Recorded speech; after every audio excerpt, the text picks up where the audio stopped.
Varicose veins కి సరైన చికిత్స కోసం సంప్రదించండి ఎవిస్ హాస్పిటల్. నమస్తే రమ్మగారు. నమస్తే చెయ్య. ఏదైనా తమాషా కథ చెప్తారా? పూర్వం ఒక బ్రాహ్మడు ఒక ఆయన ఉండేవాట, శుద్ధమతి ఆయన పేరు. ఈయన కాశీలకు వెళ్ళి చదువుకొచ్చాడు.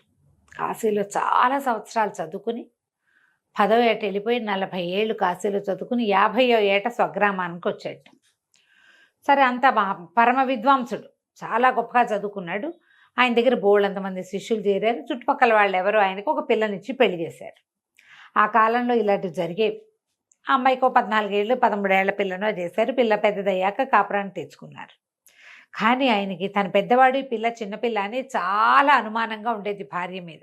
కొంతకాలం గడిచినా కూడా భార్య అంటే అనుమానం. ఆ అమ్మాయి ఏమో అందరితోటి చక్కగా నవ్వుతూ మాట్లాడేది. వాళ్ళ మంది శిష్యులు ఉండేవాళ్ళు వాకిట్లో చదువుకోవటానికి.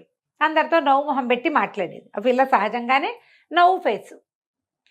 అయితే ఏమైంది, ఈయనకి చాలా కోపం వచ్చేసింది. ఒకనాడు ఎప్పుడో భార్య నవ్వుతోందని, ఏదో పిల్లలు అల్లరి మాటలు, ఏవో కొంటి మాటలు మాట్లాడి ఏవో వస్తువులు పడేసి చేస్తుంటే ఆవిడ అందరితో పక్క నవ్వేసరికి నవ్వుతోందని ఓర్చుకోలేక భార్య మీద అనుమానంతో ఇల్లు విడిచి వెళ్ళిపోయాడు. ఆయన పెళ్లి చేసుకున్నాడు అనవసరంగానే, అనుమానస్తుడు వెళ్ళిపోయాడు. వెళ్ళిపోయేసరికల్లా ఈయన ఇల్లు విడిచి వెళ్ళిపోతుంటే ఆయన ఎక్కడికి వెళ్ళిపోతున్నాడో తెలియక 4 సీనియర్ శిష్యులు ఈయన వెనకాల పడ్డారు.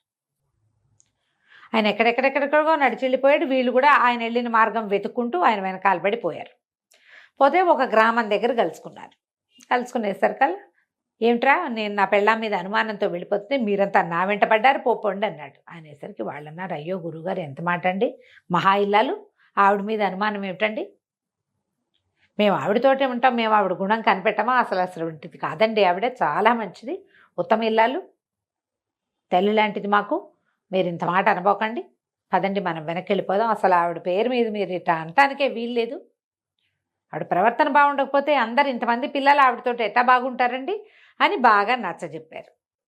సరే, ఆయన ఏమనుకున్నాడు, సరే వెళ్ళిపోదాంలే, వెనక్కి వెళ్ళిపోదామని నిశ్చయించుకున్నాడు. విద్యార్థులు అంత గట్టిగా చెప్తుంటే ఏమంటాడు, సరేనన్నాడు. ఈ వెళ్ళి రాత్రి అంతా నడుచుకుంటూ వచ్చేసారు. ఎటగో నడిచారు. తిరిగి వెళ్ళడానికి అప్పుడు మార్గం చూసుకుంటే వాళ్ళు ఒక నగరం దాటి వెళ్ళాలి. ఈ నగరంలోకి ప్రవేశించారు.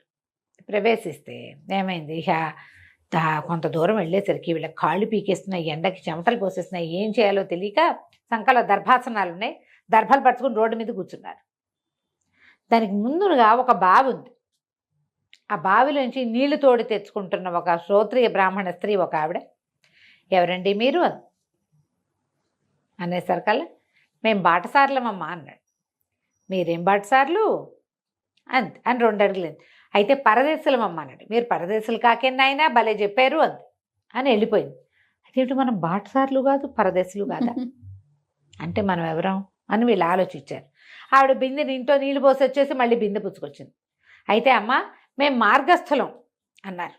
అనేసరికి, మీరు మార్గస్థులు ఎటా అవుతారు, మీరు మార్గస్థులు కాదు అని మంచినీళ్ళకి వెళ్ళిపోయింది. అర్థం కాల.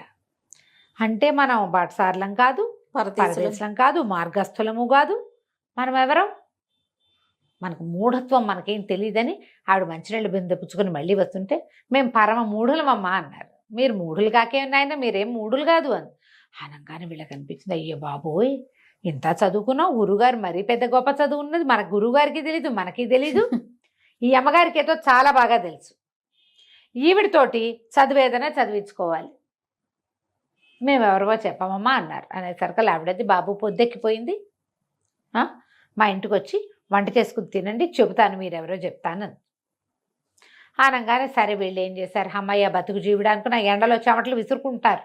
ఎండగా ఉంది, పొద్దున పూట 10 గంటల వేళ ఎండ ఉండదు, మొహాలు మాడిపోతున్నాయి. సరే మన 5గురు లేచి సరే వాళ్ళ ఇంటికి వెళ్ళారు.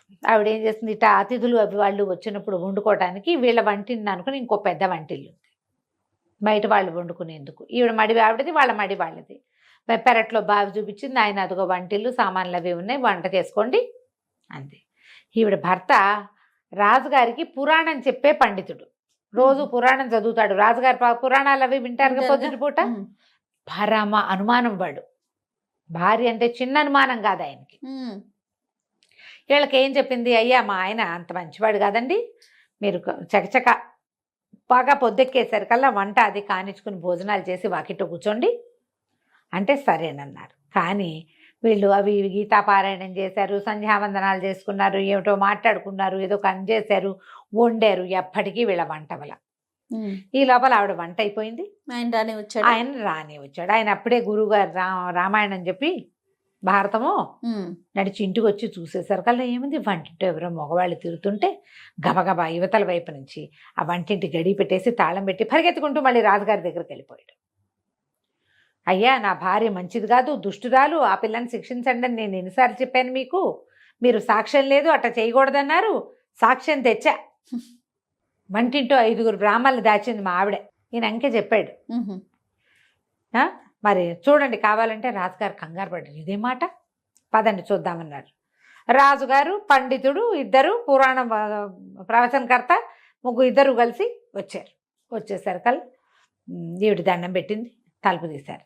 తలుపు తీసి చూస్తే ఏముంది, విభూతి పిటికట్లు పెట్టుకుని బ్రహ్మాండంగా గోచీలు పెట్టుకుని వంట వండుకుంటున్న బ్రాహ్మణులు కనపడ్డారు. ఈయన బెక్క నిర్కాంతిపోయాడు.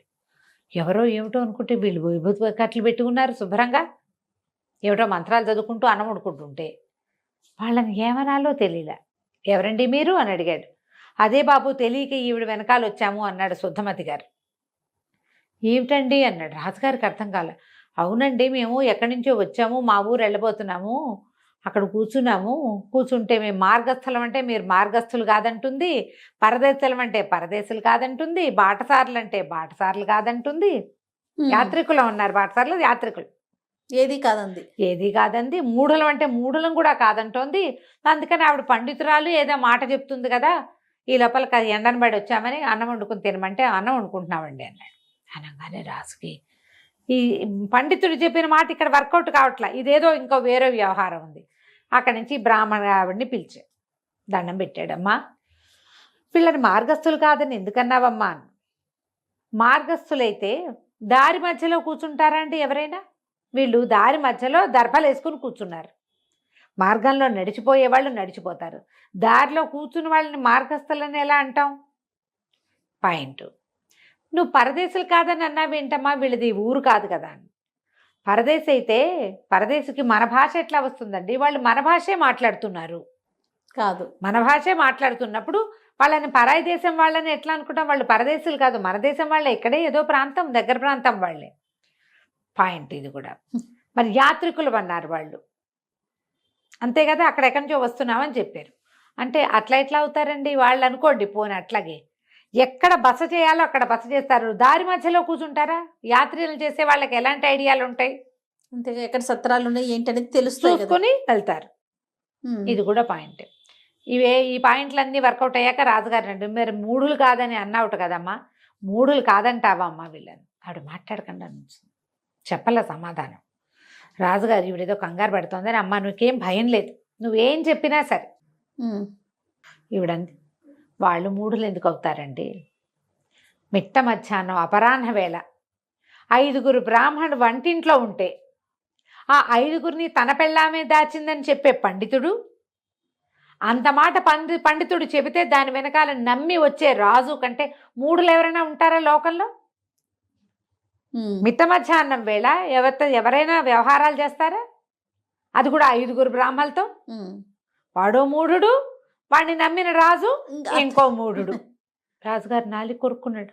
పండితుడు కూడా సిగ్గేసింది. మరి ఏం జరుగుతోందని మనం అనాలి ఈ మాట? ఒట్టిగా ఇంట్లో మనుషులు ఉంటేనే అనుమానమా?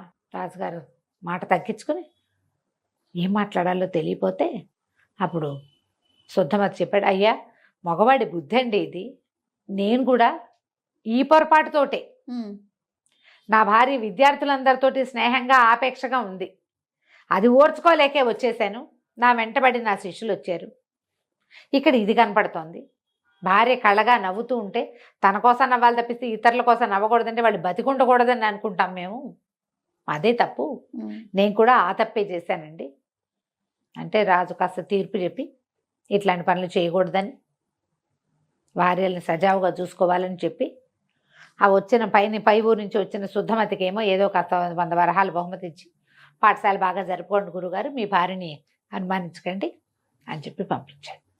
ఈ పురాణ పండితుడు కూడా ఇంత ఉత్తమరాలు, సమర్థురాలు, తెలివిగలది నాయన, ఈవిడతో జాగ్రత్తగా ఉండు, చివరికి రాజును మూఢుని చేసే ప్రయత్నం చేసావు నువ్వని ఆయన కూడా నచ్చ చెప్పి రాజుగారు వెళ్ళిపోయాడు.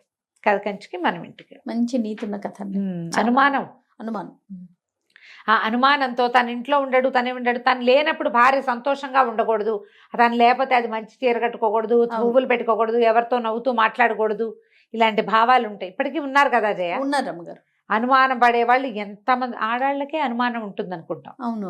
ఆడవాళ్ళ అనుమానం వాళ్ళ ఏడుపుతో పోతూ ఉంటుంది, ఏడుస్తూ ఉంటారు అనుమానంతో. అవును. మగవాడి అనుమానం ఆడదాన్ని చంపే వరకు వస్తుంది. అవును. అనుమానంతో పెళ్ళాలని చంపేస్తారు జయ, అలాంటి కేసులు కూడా చూస్తున్నాం, చాలా చూస్తుంటాం. అనుమానం పిశాచం లాంటిది, Yes. దాన్ని పట్టించుకోకూడదు, దాని మీదకి ఎక్కించుకున్నాం అంటే దిగదు చచ్చి. అంతే. రైట్ రమ్మగారు, నమస్తే. నమస్తే జయ.